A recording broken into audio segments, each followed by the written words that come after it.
கிறிஸ்துவுக்குள் பிரியமான கடவுளுடைய பிள்ளைகளே, உங்கள் யாவருக்கும் காணொலியில் கர்த்தரை காண்போம் ஐக்கியத்தின் சார்பாக தோத்திரத்தை தெரிவித்துக் கொள்கிறேன். இந்த நாளுடைய சிந்தனை மத்தேயு நற்செய்தியாளர் 7ஆம் அதிகாரத்திலே 13வது வசனம். இடுக்கமான வாசல் வழியாய் உட்பிரவேசியுங்கள்.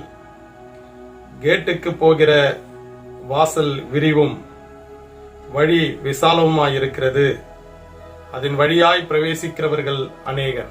எனது அன்பு இறைமக்களே, இயேசு கிறிஸ்து பயன்படுத்தின மலை பிரசங்கத்திலே வசனத்தை மத்தேயு நற்செய்தியாளர் இங்கு தெளிவுபடுத்துகிறார். இடுக்கமான வாசல் வழியாய் பிரவேசியுங்கள். விசாலமான வழி, அது அநேகர் அதை பயன்படுத்துகிறார்கள்.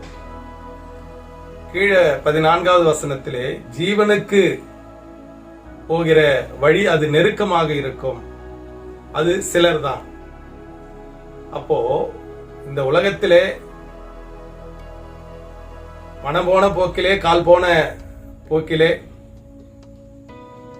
தனது இஷ்டமான வாழ்க்கையை வாழ்கிற கூட்டம் அநேகராக இருக்கிறார்கள். ஆனால் அது முடிவு விபரீத முடிவாக இருக்கும், ஏமாற்றமான முடிவாக இருக்கும், ஆசீர்வாதம் இல்லாத முடிவாக இருக்கும்.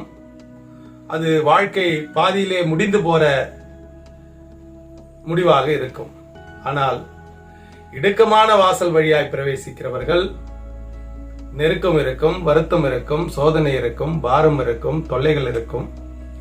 ஆனால் இதன் மத்தியிலே கடவுளும் இருப்பார். அதுதான் என் கண்மலையாகிய கர்த்தாவே. பேதுரு அவர்களை கண்மலை என்று குறிப்பிடுவார். அதாவது கண்மலை என்பது கற்பாறை. அப்படி அந்த கற்பாறையில் நிற்கிறவர்கள் தான் உறுதியாக இருப்பார்கள்.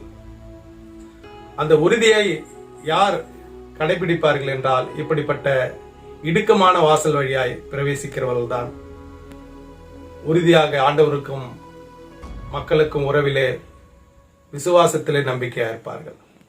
ஆனால் கடவுளுடைய பிள்ளைகளே, இங்கு 2 வித வாசலை குறிப்பிடுகிறார். இடுக்கமான வாசல், விரிவான வாசல். நீங்களும் நானும் எந்த வாசலை பயன்படுத்துகிறோம்? எந்த வழியை பயன்படுத்துகிறோம்? அநேகராய் இருக்கிறோமா, ஒரு சிலராய் இருக்கிறோமா? சிந்தித்து செயல்படுவோம்.